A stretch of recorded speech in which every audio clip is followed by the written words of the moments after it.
Eu vi rio limpo, eu vi água limpa, eu vi peixinho nadando no Tietê. Nós temos que transformar os nossos rios em rios novamente, porque hoje eles são algo abjeto.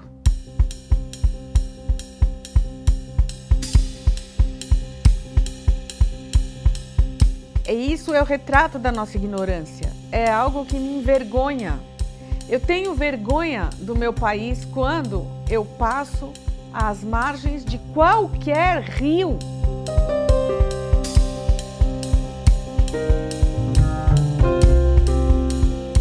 Segundo a Unicef, são mais de 450 mil crianças nas escolas do Brasil que não têm um banheiro.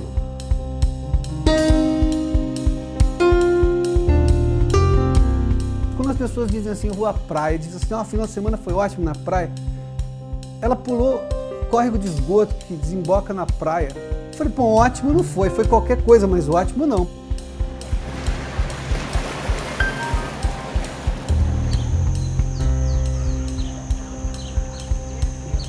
Veja que esse serviço público está ligado à dignidade da pessoa humana. O senhor falou dignidade. Só somos dignos de atenção quando temos um título de eleitor na mão. Passou a eleição, esquece que a gente existe aqui. A água da minha roupa, a água do meu banho e da minha pia vai na rua. Eu vou soltar onde? Somos aquele cidadão que não tem voz. Somos o cidadão que não tem direitos. A falta de saneamento básico afeta todo mundo.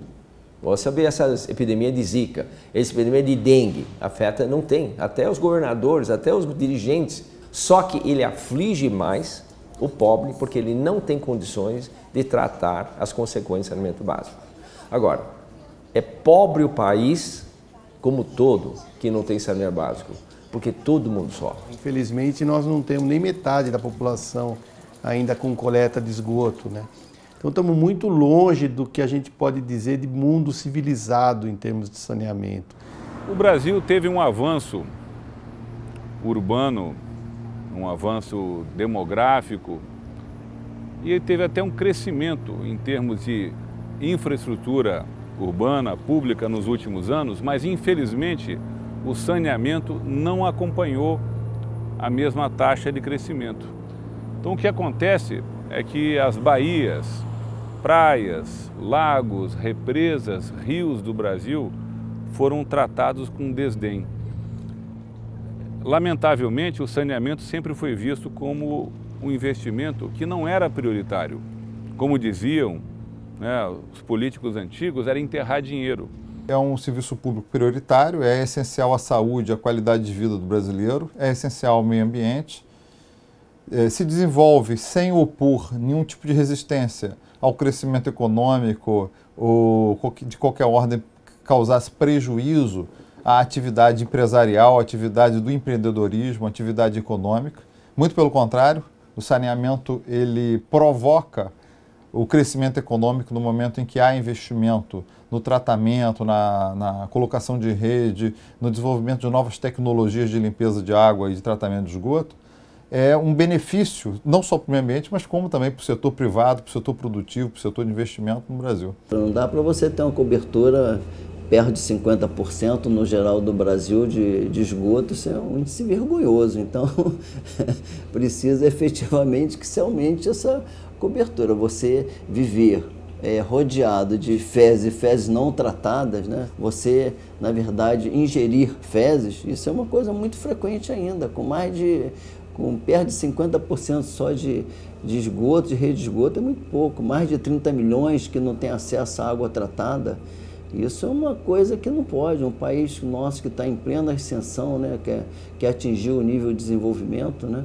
Porto Alegre tem regiões muito carentes, né? A Vila Dique, né? O próprio Guaíba mesmo, ali, o próprio rio que banha a cidade, ali, ele tem um odor, se a gente for ver, não muito agradável às vezes. Eu fui em locais realmente muito precários, assim, onde as pessoas não tinham banheiros, as pessoas tinham só fossas, né, na rua, aquelas antigas casinhas, não tinha água tratada, não tinha nenhuma espécie de saneamento básico. Em Pernambuco, nós fizemos um projeto junto com a Unicef e a Unilever de construir banheiros em escolas que não tem sequer um banheiro para as crianças irem. Essas escolas são muitas no semiárido brasileiro, que as crianças precisam sair da sala de aula e ir no matinho atrás da escola para fazer suas necessidades. Isso tem um impacto brutal na piora da educação desses alunos, né? A falta de saneamento para as crianças em especial resulta numa geração totalmente perdida. A gente deveria prestar atenção para o efeito desse conjunto de problemas ligados à falta de saneamento que leva ao desenvolvimento das crianças. Por quê? Porque a falta de saneamento aumenta o risco dessa criança não crescer adequadamente. A falta de saneamento faz com que a mãe que gera essa criança não tenha saúde adequada, não tenha o seu corpo limpo para gerar um filho nas melhores condições. Meu último filho agora eu tive aqui em casa. Entendi. Ele nasceu aqui, entendeu? Porque fui nos médicos, tudo, mas só que não quiseram me segurar, né? Então eu falei, eu cheguei, eu me falei assim, então, se for para nascer, ele vai nascer em casa. Foi justo e feito, ele nasceu em casa.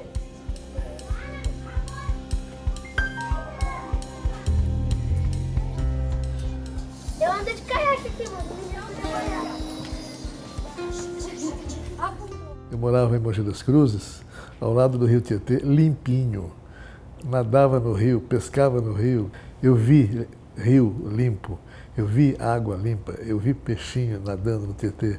Eu pegava, às vezes, na mão até. Então foi uma infância muito gostosa, graças ao rio limpo que corria do lado de casa. Dá vergonha para a gente receber alguém aqui em São Paulo, ir no Aeroporto Internacional de Guarulhos e passar pela Marginal.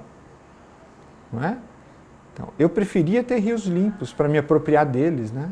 Para ter eles como um símbolo não só da minha cidade, mas o símbolo de uma cidade e de uma conduta melhor, uma relação melhor com o ambiente, com a saúde.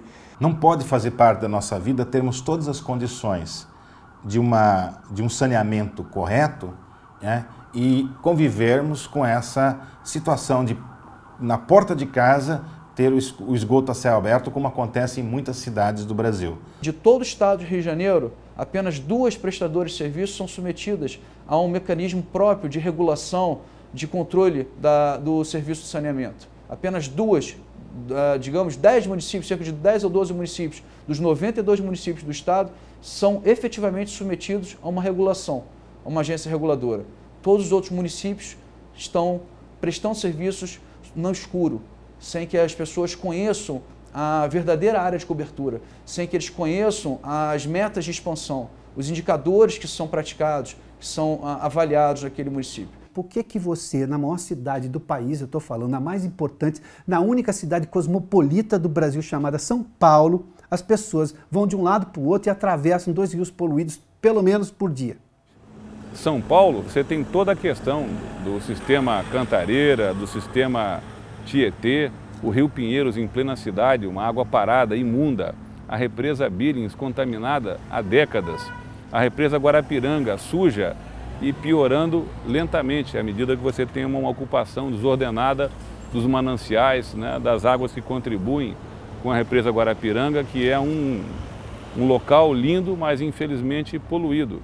Isso acontece no país todo, basta ver o Rio Doce, a Baía de Todos os Santos em Salvador, locais onde você vê a poluição piorando a qualidade das águas. A gente tem em Recife, na região metropolitana de Recife, uma questão precária de saneamento, né? Com déficits que o Instituto Trata Brasil tem apontado nos seus estudos, nos seus levantamentos, apontando Recife ainda como uma situação, Recife e sua região metropolitana como uma situação ainda precária em termos de cobertura da rede de esgoto, né? Das 5 baías do mundo, as mais lindas, eu conheço 4. Conheço a de Sydney, conheço a Baía da Guanabara, conheço a da Cidade do Cabo, bom, enfim.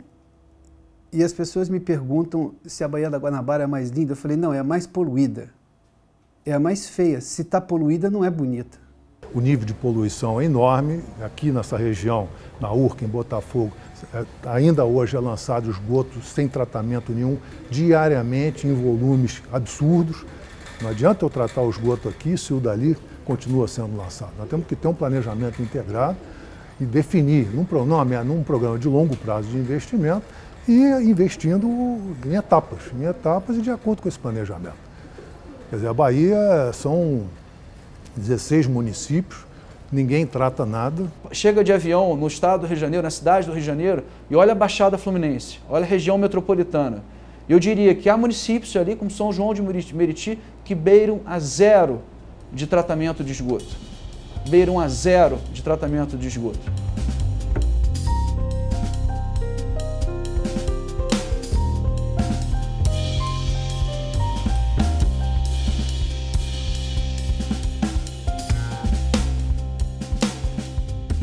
No censo 2010, o IBGE estimou que nós temos entre 6 e 7 mil comunidades dessas, né? Só no entorno de São Paulo, nós temos 2.000. A gente quantificou isso num estudo que o Trata Brasil lançou em novembro de 2015.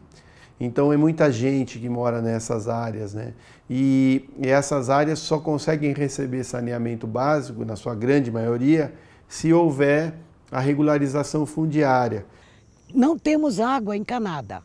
A maioria da população aqui, alguns é água de poço, alguns é a rede clandestina que os senhores filmaram, mangueiras que nós compramos, instalamos e somos ladrões de água, o que é uma vergonha.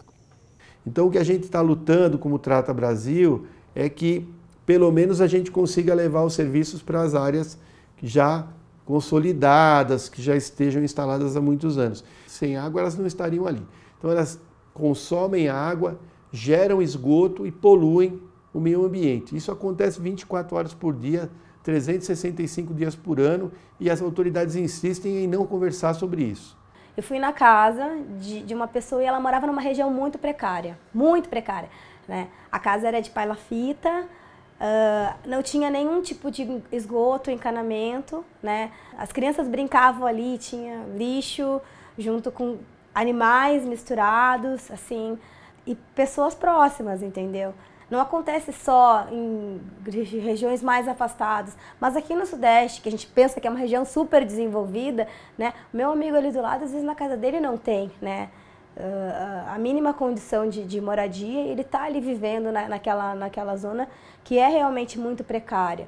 Os coitadinhos que tem um poço como eu ali no fundo, tem água, moço. É 2 canaletinhas d'água, tem água. Mas outras que não tem água, que não tem nada para sobreviver, passa aqui com os baldinhos para ir pegar na casa de um e de outro, porque o prefeito no saneamento da água não pôs.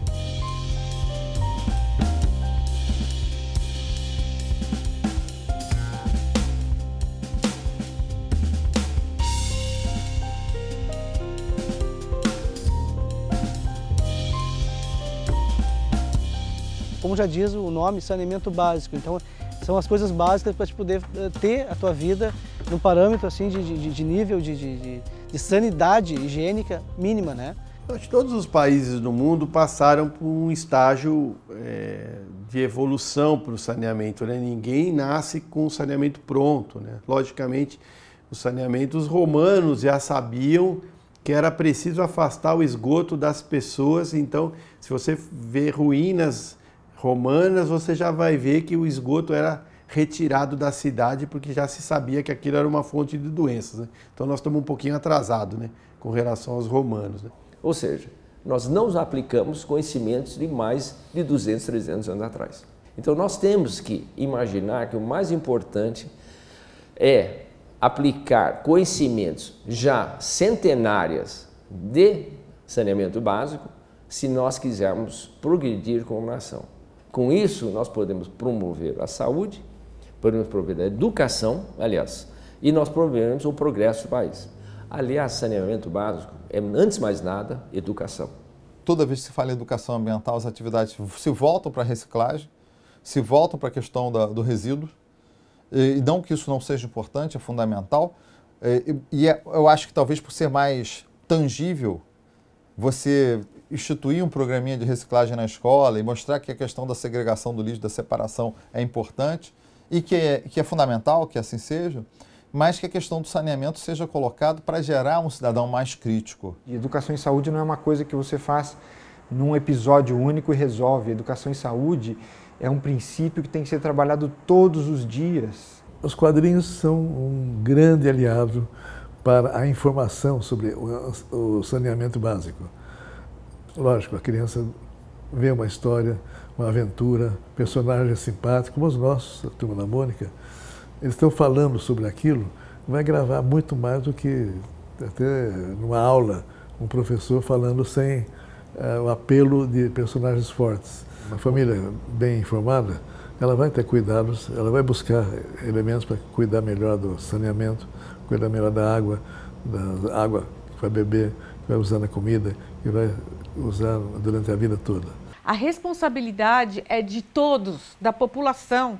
Não adianta dizer, mas eu não tenho nada a ver com isso, sabe? Esse rio, infelizmente, está morto, mas não foi eu que matei. Não, foi sim. Todos nós temos responsabilidade perante o que acontece ao nosso redor. A mesma coisa é com o lixo. Saneamento e lixo têm a mesma relação de consciência das pessoas. Desde que fique longe de mim, tá bom. E não é assim. Porque longe de você é onde? Em Marte? Porque se ficar no planeta Terra, é com você que vai ter que ser conversado esse problema. Então as pessoas ainda acham que saneamento é tira o esgoto da frente da minha casa. Leva isso para longe. Longe aonde? Na praia que você vai no final de semana? No rio onde a companhia de água vai pegar água para você, para servir você de água? Ou seja, onde é longe? Você já observou que virou uma cultura no Brasil a questão do gato, a questão de furto de energia, furto de água? Já é cultural isso. Quando eu trabalhava no sistema financeiro da habitação no Ministério Público Federal. Quando eles recebem um apartamento, eles acham que não tem que pagar.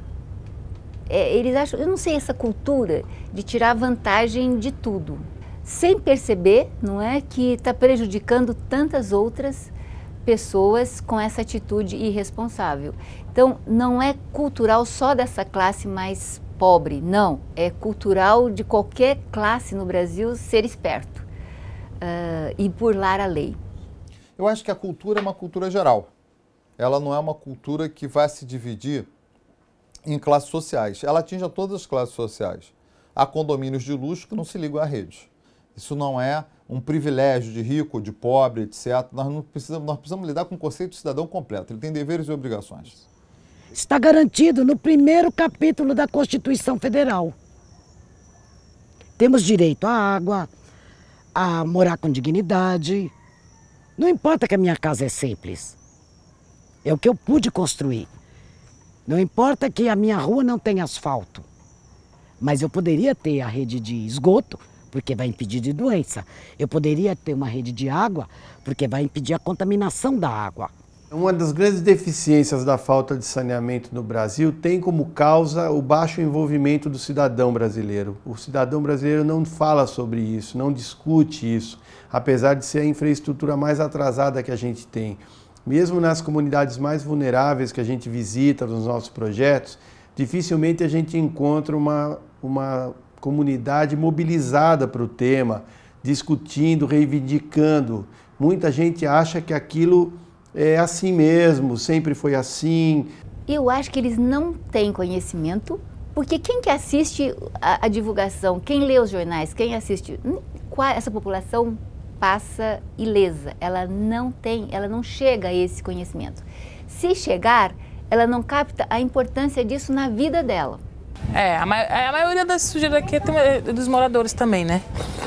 E você vê aí, muitos já ajudam, muitos já deveriam pegar e joga em casa, joga na porta, e por isso que junta essa sujeira toda que o senhor está vendo aí.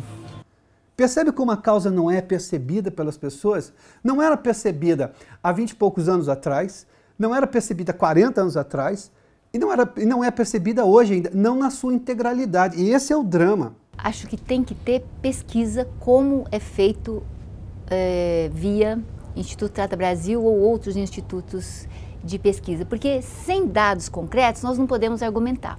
Temos que partir de estudos, pesquisas sérias, né, que depois têm que ser divulgadas, esses dados têm que ser trabalhados. O Trata Brasil, ele é uma organização da sociedade civil de interesse público, é uma OCIP, formado por empresas, por parcerias com entidades acadêmicas, com escolas, com entidades governamentais.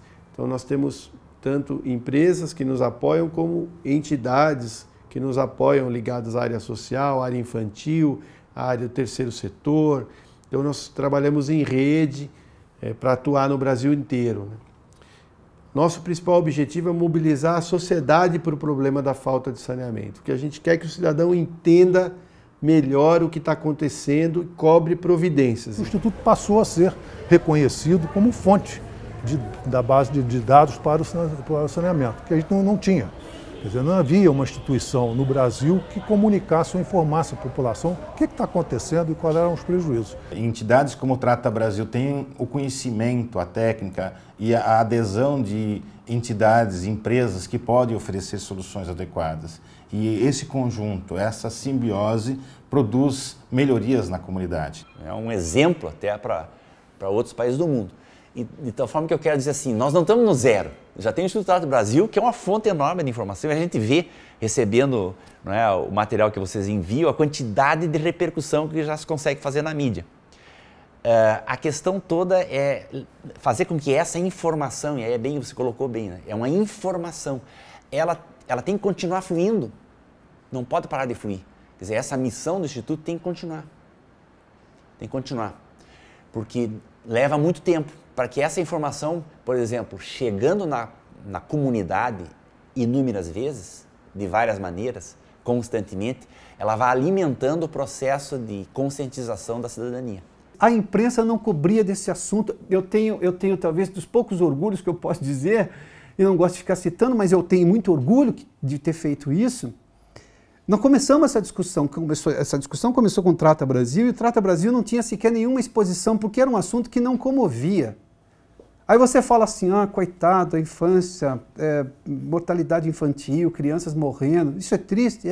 Por que morre? A mortalidade infantil tem na sua origem fatores como baixa renda, baixa escolaridade, especialmente da mãe, e pouco acesso aos serviços públicos, especialmente de saúde, e, é claro, a saneamento. Parte dos que morrem por falta de saneamento. Então não adianta você achar que é mais cult falar do problema de mortalidade infantil se você não for falar do que gera o problema. Saneamento é o maior indicador, né, de saúde pública. Como todo lugar onde falta saneamento, nós temos problemas de doenças, né, que não são poucas, né, e a comunidade sofre diariamente com essa situação, né? A doença pior que eu tive aqui foi uma vez que a minha filha ficou aqui em casa e pegou a dengue, né? Inclusive foi hemorrágica.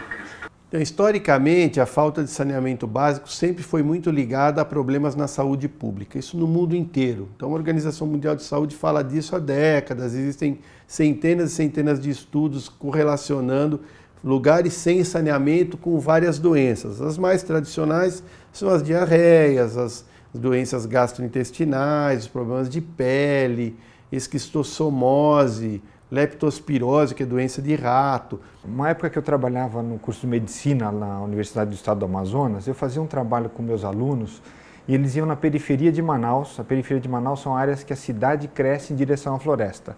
E são áreas de infraestrutura assim, muito precária. E os meus estudantes lá, eles iam motivados a fazer uma pergunta para as pessoas. Era assim, o senhor morador aqui desse bairro, né? O senhor teve alguma doença no último ano?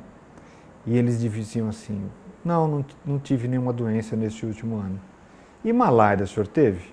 Eles diziam, malária tive 2. Não é?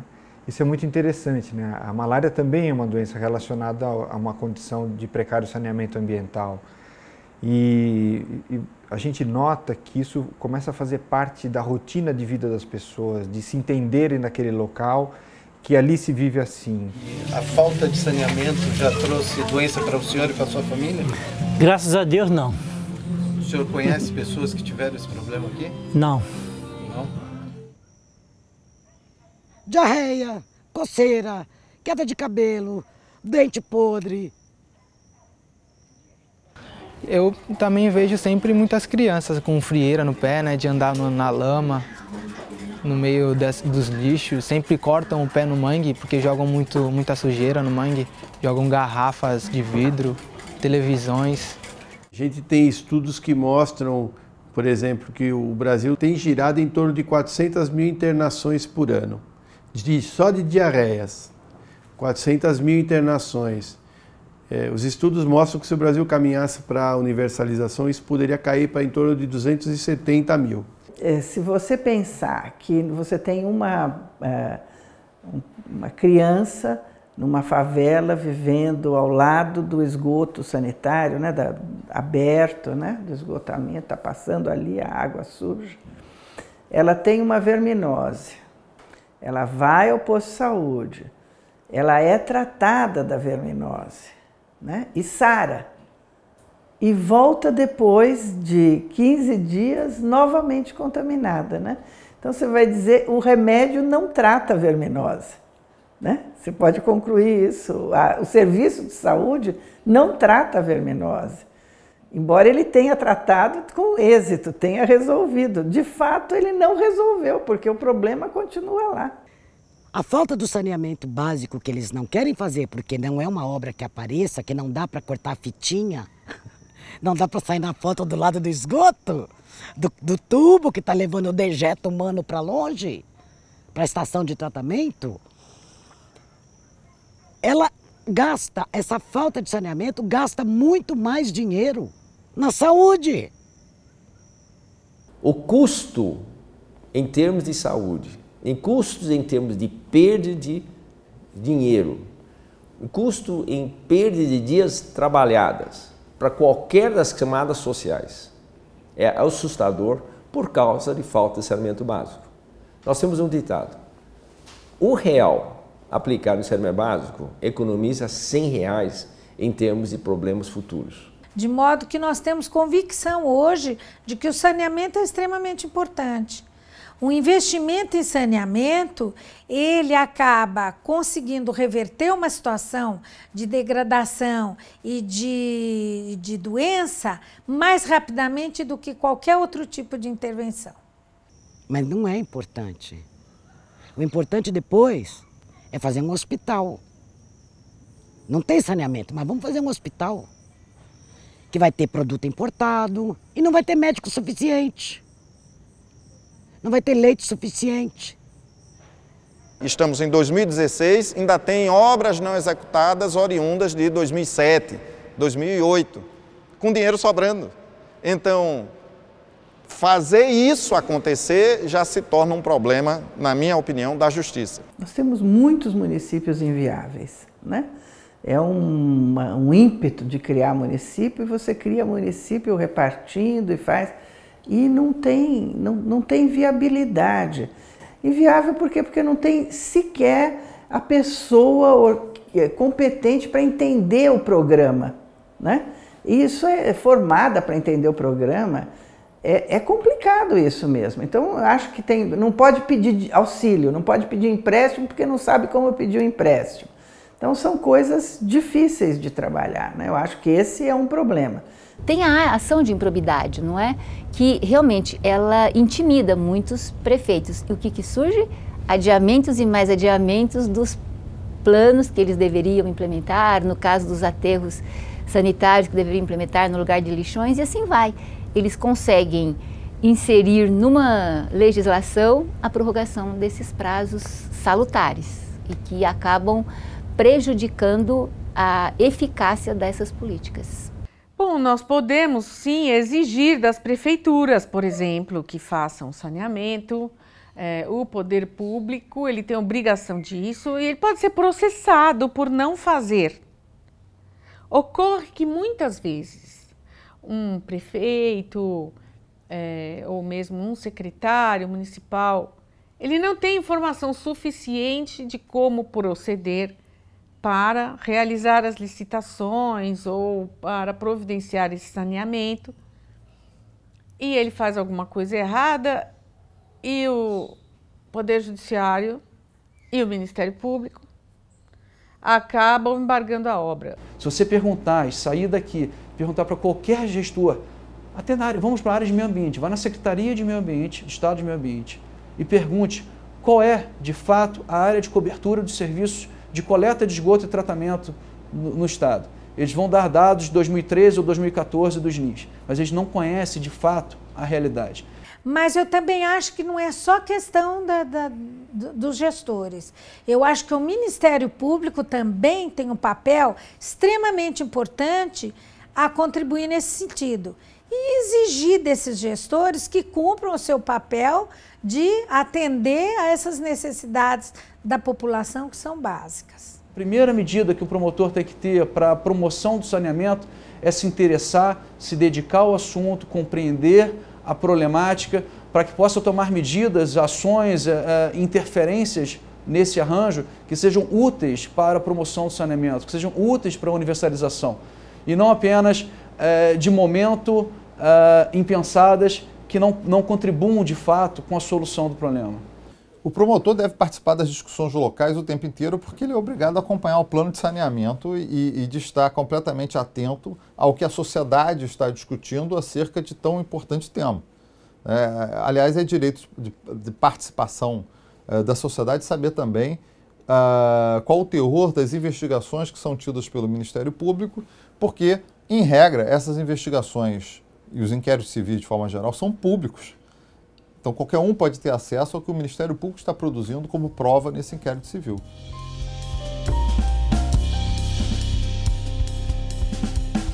O ideal seria o Brasil chegar em 2033, pelo menos com as áreas urbanas resolvidas em termos de saneamento básico. Pelo andar da carruagem, se a gente pegando os últimos 8 anos dos indicadores, é fato que isso não acontecerá, a não ser que houvesse uma revolução total no saneamento nos próximos anos. É possível? Lógico que é possível. A gente sabe fazer, não, são obras que a gente já conhece, saneamento não tem nada de diferente, nós não estamos falando de tecnologia 8G do celular, nós estamos falando de tubulação para levar água, tubulação para tirar o esgoto, estação de tratamento de esgoto. É ridículo do ponto de vista tecnológico. Se a gente tivesse um ritmo de aplicação financeira agora, daqui uns 20 anos a gente conseguiria atender essa demanda social. Coisa que no Uruguai ou na Argentina ou no Chile, o índice de cobertura está em torno de 98%.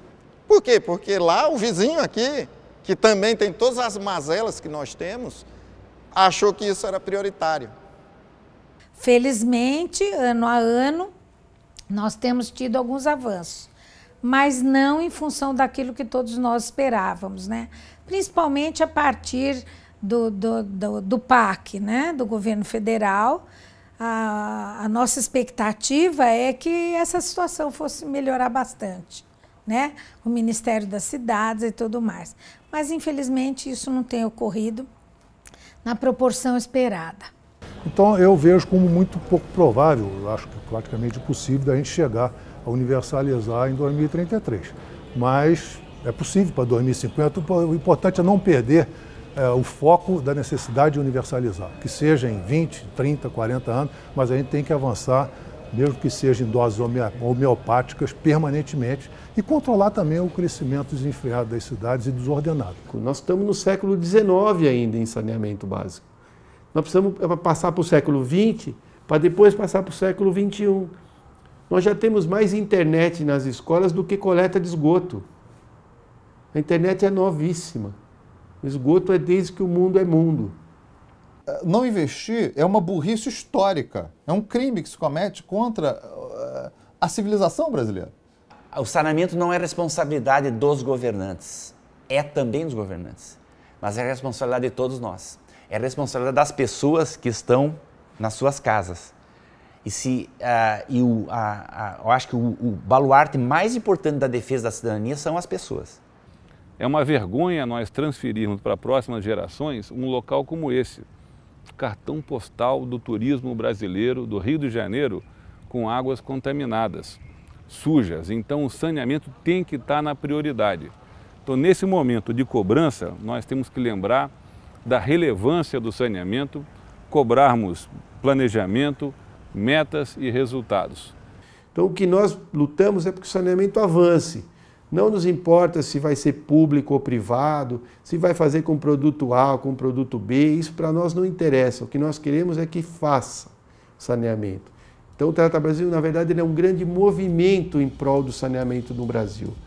Porque a gente sabe que um país sem saneamento nunca será um país desenvolvido.